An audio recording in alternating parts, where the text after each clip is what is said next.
everyone, and happy birthday to me. Happy birthday to you. Happy birthday, thank you very much.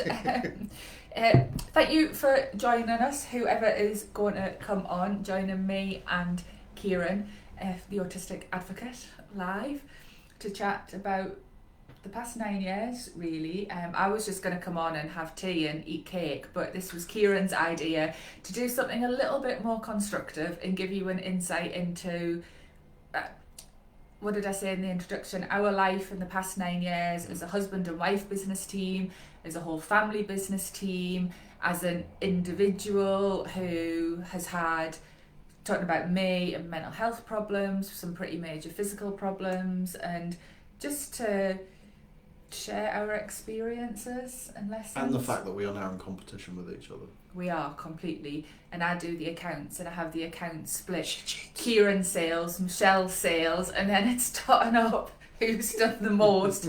and the funny thing is that for a long time, the business is 9, but for a long time, in the early days of the business, Kieran was a stay-at-home dad, which was absolutely the best thing for the boys then. We didn't have Livy, but it put a lot of pressure on me to bring in the money, and I didn't really do well under that pressure. No. The more pressure to bring in the money, I think the less I made sometimes. And now that we're both doing it together, it's more fun. There's less pressure, we're working together. So as the kids have got older, Kieran's always sort of been there behind the scenes, always helping me and supporting me, but then over recent years your blog took off and you started to make money, and the blog became a whole business in itself without us even planning it. So it's been nice to be much more... There's more balance, more equality to it, isn't there? Mm-hmm. So this was your idea to do this, so do you want to say something? I'll drink my tea. I just thought it's kind of, especially as Michelle has now kind of grown her own group and I'm just going to chat to people as well on the messages. You just interrupt me, don't mind me. Sorry. That's my life. Don't just ignore that, everyone. But just that now that Michelle's starting to sort of grow her own community and things, not many people will know where we've come from. No. And how Michelle first got into business. And lots of new people are joining our audiences, aren't yes. they? There's people who've been with us the whole time. Mm-hmm. But yeah, so sometimes I think it's useful to be relatable, and people find that helpful. So yeah. But the other thing as well is that Michelle's answering comments in the thingy, but just really want people to kind of share their business on this as well, so that we can kind of pick up on different things that people are doing, and your goals and ambitions, and maybe even you can promote a product as well. I don't usually allow people to do things like that, but it's just an opportunity to share and expand on the community that Michelle's really, really working hard to grow and develop here. yes, I would. If I've tried to reply to everyone, I probably replied in the wrong place, but I would love this morning to tell us how old your business is, how long you've been going, even if that business has evolved and changed. When I started in 2011, I was called Custard and Bear. A lot of you will remember that. My teddy bear and the giraffe. I did marketing for people. And now the business is totally different and it's called something different, but it's still fundamentally me. So share how old your business is and get sharing links. We want to see products, services. What do you sell? So imagine it's my 9th business birthday and I might want to buy something and treat myself, or there might be something that I want to use to further the business. So just show off, okay? I have a wish list, so... Kieran's tends to be tech and books, and mine's books, but like stationery and... fluffy things. Yeah, there's always Amazon stuff arriving at our house. I'm like, what have you been Too much. buying? What have you been buying? Yeah. No, it was for the business, really. It was for the business. So hello, Sarah, Carrie, I mean, like, you two have been in my world for a long time, and I guess I know a lot of our story, but if we start in 2011, when I left my job, at that point we had Quinn and we had Albie. They were 1 and 2, and they'd come really quickly, one after the other, and my job as a startup business coach was coming to an end. It was a government funded program. I loved it. I helped people set up in business, their business plan, their marketing section was like always like huge. We could give £3,000 grants. It was, I mean, it was You get that now. you wouldn't get that now. You didn't have to pay it up front. We gave you the money to buy the stuff. It was brilliant, and I loved it. But the project was coming to an end, and it was sort of time to move on. And I decided to take the leap and work for myself. I had back in my 20s, but I was mad and decided that I would do it again when I had a 1-year-old and a 2-year-old. In a way, you started too late because you'd already done it once, haven't you? What do you mean? Gateshead. When you left Gateshead. Oh yeah, but when I was 23, I left. You started at the wrong point in the story. Yeah, when I was 23, I left my proper job, my second job after graduate, and as a marketing assistant at Gateshead Council, and I just upped sticks and set up a mobile gift shop, like literally from the back of my car, which is not as dodgy as it sounds. It wasn't stuff off the back of a wagon in the back of my car. It was just a pop-up. Before pop-up shops even existed, I was effectively doing a pop-up gift shop. And I just got a phone call one day from Rochelle, and she said that we weren't living together at that point, were we? I was still living in Essex, and Rochelle was up here in. See, the holiday romance is a whole other story. Oh yeah, long distance relationship and all of that kind of thing. But I just got a phone call one day and said that, you know that gift shop I've always talked about doing it? I've just given up my job. I was like, you've just bought a house. This is not the ideal time to kind of give up your work and throw yourself into a business, but it worked, and it became a really important part of our lives, didn't it? It did, and we did fairs, and we did all sorts, and had shops, proper shops. Yeah, we graduated into a proper shop, and then it was the year I turned 30. We were getting married in Santorini. That was the plan. So 30 in the July, getting married in Santorini, in the August, and I was really poorly, with clinical depression. It was never diagnosed as clinical, just depression. In fact, it wasn't even diagnosed till way after the wedding. Probably I wasn't diagnosed with depression till after I had Quinn. And then it was excused as postnatal depression. Yeah, which was like nearly a whole other year later. And it's looking back, isn't it? And you reflect. And I think I'd worked throughout my 20s. I'd had a business throughout my 20s. And I was tired, and I loved my shop. But my marketing was hard, and getting people in was hard, and it just this was 2008, and it was literally just before Facebook had started to come in, and Facebook pages were really big back then, and email marketing was really just starting. I think if we'd hung on for another year or two, we might still have it, and there's not a Christmas goes by where I don't miss brilliant. Everyone's posting links, brilliant.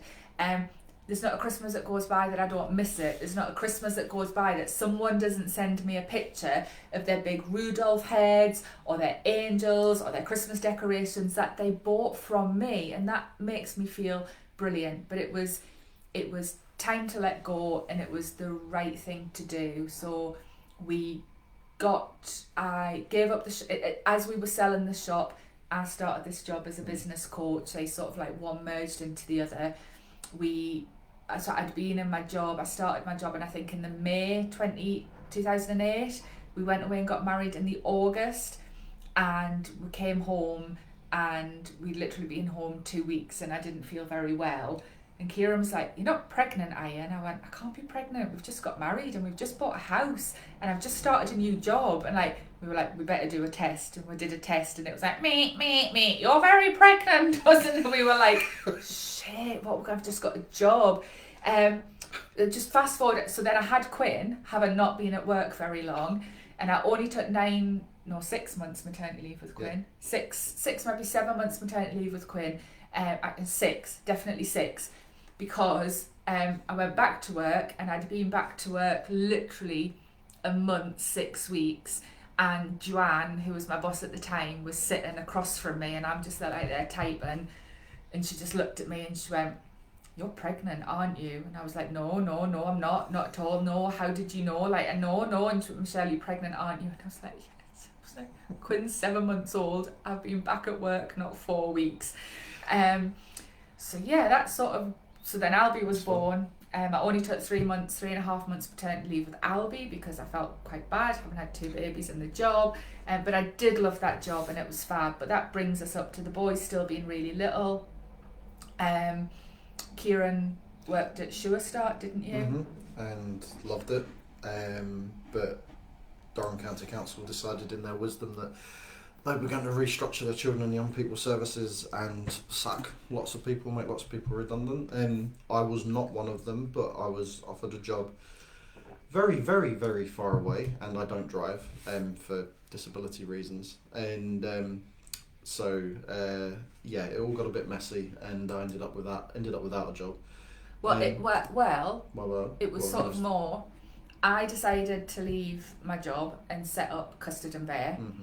And Kieran was working at Sure Start part-time, so we had a bit of income and we had the boys. Then shit hit the fan because I hadn't long been self-employed when I found out I was expecting our 3rd baby in 4 years. That was the order. That was the order at that point, and I was like, shit, I'm unemployable. Like, no, because then, as I found out I was pregnant, that's when Kieran got made redundant. And Kieran got made redundant, I remember, on a £436 redundancy package because he hadn't been there that long.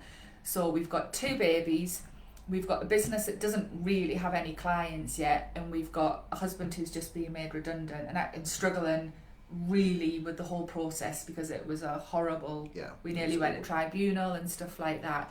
So I was unemployable, and we decided it would be better for me to grow the business and Kieran be a stay-at-home dad with the boys. Quinn would be going off to reception, and then we'd have a brand new baby. And that so I built up while I was pregnant. I built up some clients. I worked through till I was 39 weeks pregnant with Livy. You created marketing for mummies? After Livy was born. Was that after Livy? After Livy was born. Went back to work after Livy was 4 weeks old, and it's just been... See, we can't even remember the order or anything, and we'll forget stuff just because it sounds like we did this and it was really good and everything dropped into place, and it hasn't. It's been a trawl, hasn't it? It's been barrier after barrier after barrier. Yeah, it's But we've got past them and moved around them and overcome them and have ended up where we are. It's just like, don't ever have 3 kids in 4 years and set up a business and get made redundant. And I think thank everyone for sharing your links. Carrie said one of the first boosts to her business, which is 5, Spanglies is Carrie's business. It's where we've got all of our face masks made, isn't it, for coronavirus. Yes. Carrie's done all of our face masks. Carrie came with my marketing for mummies and then we've stayed friends, clients. There's always a line with me, clients become friends. And I think because you hopefully attract, when you're doing your marketing, you're attracting the right people, you're attracting the people who want to buy from you. And when you're lucky like me and you get to meet your clients and work with them because they're not just maybe buying products online from an Etsy shop, there's a much closer relationship. You do form bonds, and your clients often become friends. It's been a roller coaster. We are here now. As the kids got older, I'm not going to say less demanding. Did I ever become less demanding? At lockdown, Quinn became a teenager at age 11. So did Albie at 9, just like in their bedrooms. We didn't see their mother to deliver food. But less demanding in terms of potty training and weaning and all of that. Kieran started his blog, The Autistic Advocate, and we were like, this is going really well. You've had over 1 million hits, and it grew, didn't it? And we're like, we need to monetize it, and we don't know how to monetize it. And then that happened really just progressively. Yeah, it's like organic. That's a good word. It has complete. Well, it was a bit of a shock, to be honest, because you've jumped ahead again because you've missed out the whole back situation and things like that, which fell right in them and has had a major impact on our lives as well, and still is. But I'll probably come to that in a minute. But then it reached a point where the kids were all at school, and the plan was always, when the kids were all at school, that I was going to properly come into the business and be like an equal partner and kind of do a lot of the behind the scenes stuff. But throughout that period, my dad was dying and I was caring for him. And that went on for well over, it was about a year, 18 months, wasn't it? Got obviously progressively worse near the end. And it got to the point where Michelle just kind of said to me, like, you need something for you need a bit of an outlet. So she said, you've always written, just write a blog. You don't have to show it to anyone, just stick it up on the internet and just start writing. And I had spent all of the background to this is that I was diagnosed as autistic in 2003, and it wasn't really until Quinn had born that it was something that I really started to look into and think about in any kind of depth. And I had so much to process and so much to explore, that really kind of writing about it became a bit of a cathartic process, but then people started reading it as well. Carrie said we're both awesome. I disagree with that. I'm more awesome than Michelle. Sarah Jane says she needs to send her hubby in direction of Kieran's blog. Yeah, like do it. Yeah, if it's relevant to him, Sarah, then yes, I would big-headedly I would suggest that. So what I found is that I can write, and that people tell me that my writing is very accessible and very kind of emotive, and it's something that autistic people and people who are maybe in the process of becoming more self-aware that they're autistic can relate to in a big way. So that took off. So then that took me away from what was still Custard and Bear at that point, really.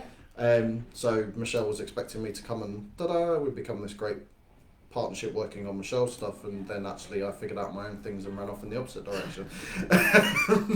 He was sick of me after all them years. That's what it was. That's what it was. But it's kind of, so what we've done now is we exist as a partnership. There is a brand name that you will never have heard of, which is KMR Training and Consultancy. That's actually the name of our business, because we both do similar things, but in different areas. So we both write, but marketing, autism. Yeah, training, consultancy, all of those kind of things, but we do it in different genres, and that's basically the difference between what we do. But we do it as one business, so we can work together and work apart as well. What was amazing, so those of you who were saying, so Rachel's here, Rachel turned 5 this week with Arlo, her brilliant a virtual assistant business. And Kim's here from Stars Drama School. Carrie all came on Marketing for Mummies, sort of my in-person course a few years ago. And you'll know off the back of that, I mean, I can't actually remember. I think I charged something ridiculous like £45 for the first Marketing for Mummies. It was less than that. And it was 6 weeks, like 90 minutes a week with me in my office with a group of people. And the price did rise, but I don't... About 50p. I don't think I really got it over. I mean, you guys can remember if you can tell me what you paid, but I don't think it ever went over maybe 125 quid for them. It was a month's support, and so now that I'm doing Love Your Marketing live, which is 6 weeks of training, but we'll be together for like sort of 10 weeks of community support, and that's £297. Even that has taken me a big push of belief and confidence, especially at the minute during COVID. And I know it's worth it, but I've had to work on that. What's been amazing to see is that through all of my pricing struggles, Kieran's like, just sell it at this, put the price up. And I've resisted and struggled. But through watching me and helping me, Kieran has had none of that. And I'm like, how much are you going to charge him for that talk? £750. I'm like, you can't, don't be stupid. He won't. But Kieran, you can't do it. And then he's like, can you send the invoice for £750? And I'm like, oh. And like, part of me doesn't know whether to be proud of him or just like slap him because I'm so jealous. But that's obviously a natural way that you are as well. But I think hopefully you say you've learned stuff from me, I'm taking that as a win. I've obviously never sat fully in Michelle's training and things, and it actually was years before I heard Michelle speak for the first time. But by osmosis and literally by helping you write your talks and write your training, and just you bouncing ideas off of me and making suggestions and things, it's kind of, I've just picked up on that, and it's kind of but also I think as well, Michelle doesn't value herself and has always struggled to value yourself Yeah. and value what you talk about and value what you deliver. You've always struggled to see that, but actually, you've taught me to value myself. Yeah, but I think it's easier, like with you guys, telling you how to do your marketing and getting you to value yourself. I always say it's like cobbler's daughter. It's always the cobbler's daughter, the one who's got holes in her shoes, so that the marketing person is always the one who probably needs to do better marketing because she's spending more time helping you. It's like builders always had broken houses. Yeah, and the Queen Eats First is massively important, and I believe that with my whole heart, but I've sometimes struggled to live it, and yet Kieran, the Queen, that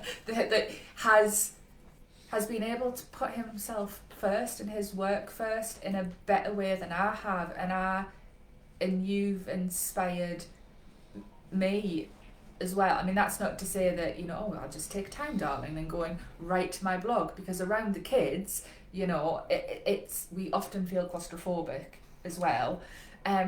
But we're we manage, and I think we do learn and bounce off each other. And being a husband and wife team is still, I have met more, but we're still pretty unique in what we do. I think the hardest thing that I found around the kids is where I was at home for such a long time, is that they come to me all the time. They walk past. Dad. Yeah, it's constantly dad. Mum doesn't exist. Like Michelle will be sitting on the couch, or will be in the kitchen, or like, Michelle will be in the kitchen, and they will be in the kitchen and hungry, and I'll be in the loft. And they'll come upstairs to ask me for food when their mum's standing right next to them. I've trained them well.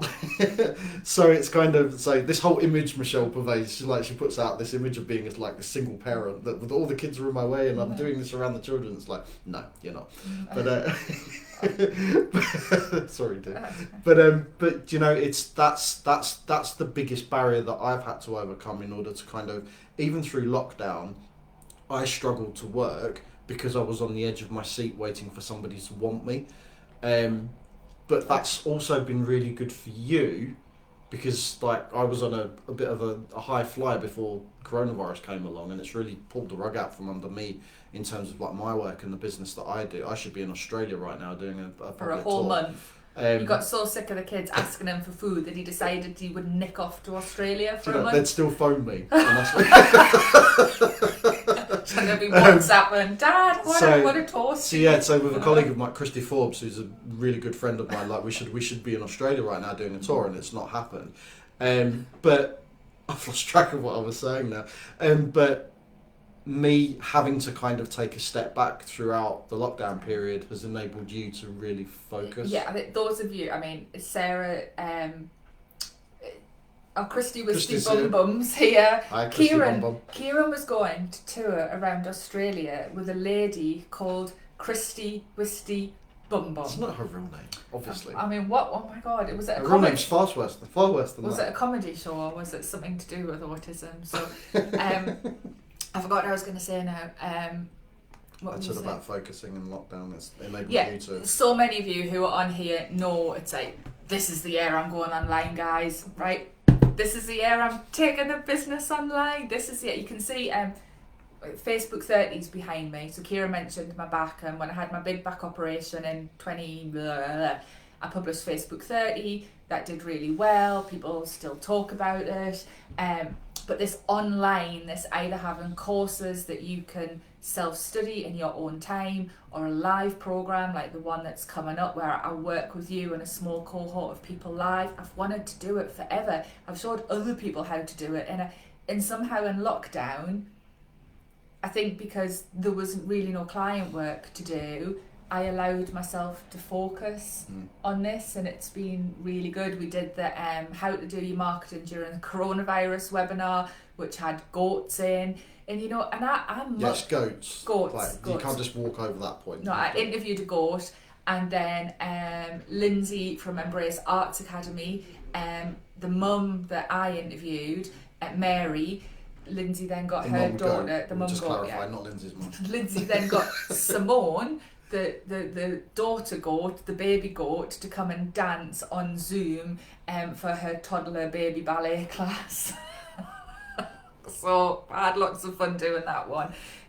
But I tried that worked. I mucked up my audio on my screen share. I didn't have my tech set up right. But yeah, it's done, not perfect.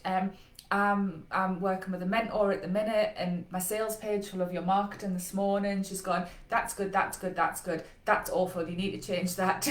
I was like, I thought I knew this stuff, but you do know it. I do know it, but I'm moving forward now, and I couldn't have done that without you guys. And I think in all of the stories that I tell, the fact that I love that when I tell my stories, they're about you, they're about what you've achieved, they're about the amazing bits of marketing that you've done.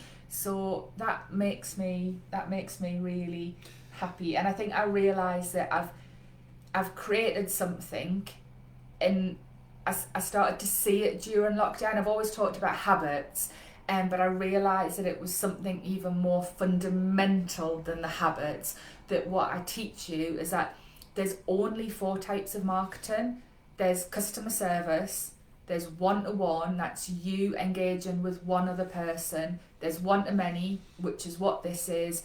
And there's the 3 R's, your referrals, reviews, recommendations. That's all there is. Social media fits into that, blog fits into that, networking fits into that, sending squidgy mail, cards or stuff through the post fits into that. And then you need to have a good plan, and you need to get into good habits. And I thought I want to call them my 4 pillars, but I don't want to use pillars. I'm still trying to think of a good name. But like that, I realised I really have a thing, and I've got stories to back it up. And it's about time that I start to teach it. And that all came from marketing from mummies. That's where it started to be developed in real time on the whiteboard as I was having ideas. So when it sounds like an Oscar speech, like, oh, I couldn't have done it without my fans. I couldn't have. I think what's really important to note there actually is that both of us work from the same principle in terms of, don't look at me like that. But obviously, again, 2 completely different genres in terms of marketing and autism, but stories are so important to both of those things. And both of us strive really, really hard to not centre ourselves in that it's our story. I have a line when I do my talks. I talk about the fact that my story is completely irrelevant and unimportant to anyone, but when you take my story and you add it to another 10, 15, 20, 40 million other people's stories, then it has a weight behind it, and it becomes something that's powerful, and it becomes a movement at that point. So me as an individual cog in that wheel is completely, utterly irrelevant, but it's only when those things come together that collectively that they become really powerful, and it becomes a tool. And that's something that you use and teach within your marketing. Emotion, story, background to that, but not just one person's. It's like, this person did this, but this person also did this, and that person did that, and this is why they did it. And it's, Michelle's always said that whenever she does like a mentor session or anything, it's a business mentor session. People come to talk about their business, but actually the last thing you talk about is business. If they're with me for an hour, like the first 56 minutes will be about their life. Yeah. And it's because just have one of you can't have one thing independently. You have to have, because everything feeds into that, and we know that so much through the children, through you having spinal surgery, and all of these different things impact you in many different ways and influence the flow of how your business moves, and how you can sell yourself, and how your products become important. I think that's where it's the heart of it, isn't it? It's your life is the heart of your business. And so I remember when I was leaving my business coaching job, I remember being in Madison's in concert, and I had a meeting, and I remember the lady I had a meeting with, and I actually saw it in the garage last week. I won't mention her name, but back then she had a business, and I was saying, if you could do something like pay me £10 a month, and there was you and other people, but like I checked in with you, or I gave you bits and bobs of advice, is that like the sort of thing you would do? And she was like, yeah. So back in 2011, I don't even think Facebook groups existed then. Online memberships weren't even a thing, but I had this thing about bringing a community together and supporting little businesses, not even necessarily micro, sometimes teeny tiny businesses where mostly women, but not just, were working to, they probably weren't in a career anymore, they weren't in employment, but they'd set up a business and they wanted to bring some money in, and it was probably equivalent to part of their salary. They probably weren't looking to replace all of their salary, and then that would go towards bills, or it would go towards a holiday, or it would make the holidays that they had nicer, or it would pay off debt. And I realised a lot of the people I was working with were working part-time, often around children, mental health issues, long-term chronic conditions, and making £500 to £1,000 a month, or wanting to make £500 to £1,000 a month, and that being enough, but also not knowing how to do that. So then I wanted to be able to help these people create products that they could afford and buy and not have to worry about it. I've bought training programs and like hidden it from Kieran, and it's like, oh, this old training yes, I've had that for years. Like, didn't want people to do that. But a lot of my mentors would go, no, you can't make money off them. You don't want to work with them. You need to sell your stuff, Michelle. You need to be selling your stuff for loads of money, and you need to be helping people get to the next level. And just sometimes scared the shit out of me. That's not to the next level before you're even on the level that's you're not on. The marketing I am. I'm grassroots, I'm heart based, I'm helping people. And that's where my concept of awesomely average came from. And that if I can help you set up your business, make your business make 500, 1,000, £1,500 a month, you're awesomely average, and you are enough. And you need to celebrate that, and we need to stop hiding in the shadows, because we're not making £3,000 a month, we're not one of those ones who are having like 10 grand months. It's not for everyone, and we live in friggin' concert. We don't need 10 grand months. They might be nice, but there's a realism here, and there's a realism that we're working around kids, we're working around our health, and we've got to be proud of what we achieve. And so I'm getting quite excited. And so Would you like a bigger soapbox? This awesomely average concept came to me, and a lot of people poo-pooed it, and so I put it to one side, but I'm bringing it back because the message quite clearly, and that is, you are enough. You are, and our businesses are enough, and that's where I need to get people to. And then at some point, you are going to make the money you want, and you're going to be happy, and you're just going to cruise, and you're going to know you're enough, and you're just going to keep pottering on. But you might want to do something bigger in terms of bringing more money, and so you might leave me and you'll go on and you'll work with someone else. But I remember when I left my secondary school, my teacher gave us all a little St Cuthbert's cross, because we live in County Durham, and St Cuthbert's like the patron saint of County Durham. And she said, it's a little St Cuthbert's cross, so you never forget where you come from. No matter where you go in the world, you always remember that this is where you started, this is where your roots are. And I think that's what I want to think about me, is that wherever anybody goes in their business, they'll come back and they'll share with me, they'll share with the rest of the awesomely average Michelle Rose marketing crew. They'll always remember where they got started, and I feel proud now that I can teach the fundamentals, the getting started. Sometimes for some people it's the getting restarted, which is cool, but that I can focus on those beginnings, and I don't have to be the pro in Facebook ads or SEO. And I always felt I had to be everything to everyone, and I don't anymore. So to have my 9th business birthday at the end of lockdown, which isn't the end of lockdown because I don't really know what it is. I don't think anyone knows. And to feel like I said in my message yesterday, I feel like I know what I want to be when I grow up, and that's really quite cool. I said the same thing to our eldest son. Yeah, you shocked. I said the same thing to our eldest son the other day. Actually, that it's taken me 40 years to figure out what I want to do with my life. Work with Christy Wisty Bum Bum. Work with Christy Wisty Bum Bum, yes, if she's still there. So if she hasn't run away after Michelle's monologuing. But it's what I was going to say is it's interesting because Michelle had a kind of meeting with your mentor this morning, didn't you?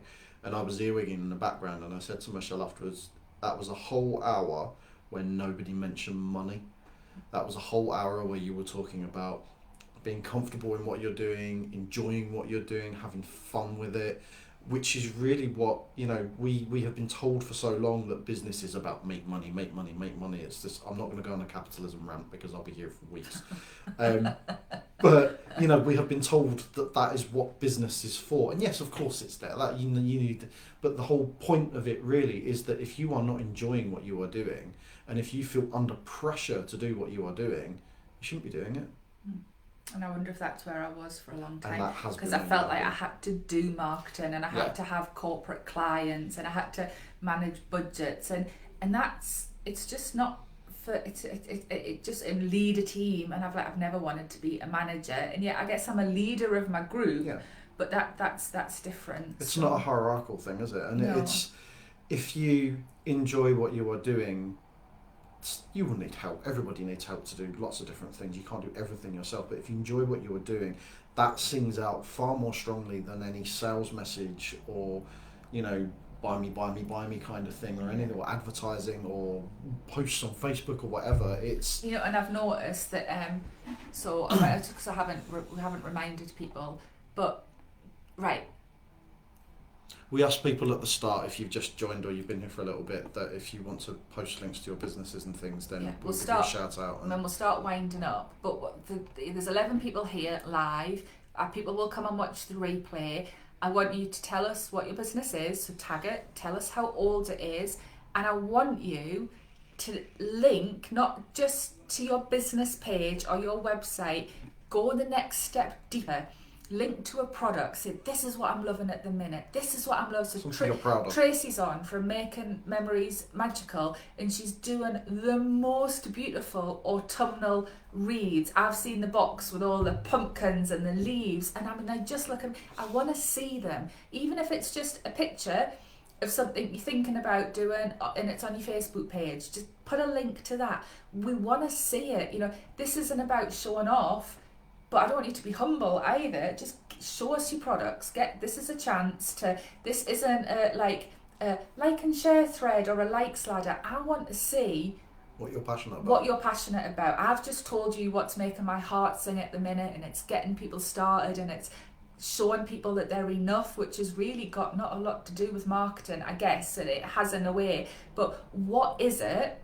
So mine is my Love Your Marketing programme.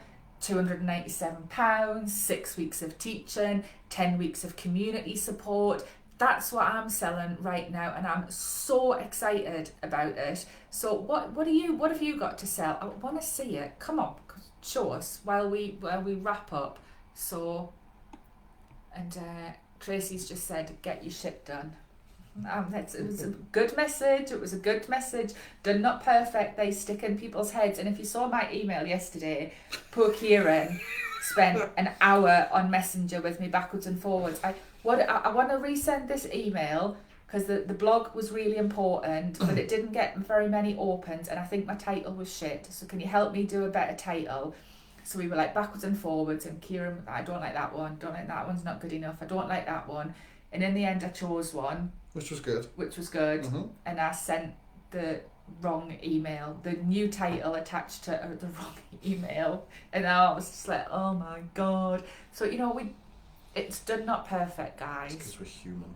So yay! Dinosaurs. What's the dinosaurs? I'm gonna have a look. Sarah Jane from Little Miss Bees. Sorry to everyone else who's posted your business, but I got excited about dinosaurs. Oh, little dinosaur decorations with kids' names on, and they look like stegosauruses, or the H is lovely. Looks like a long neck. Yeah. Oh, they're gorgeous.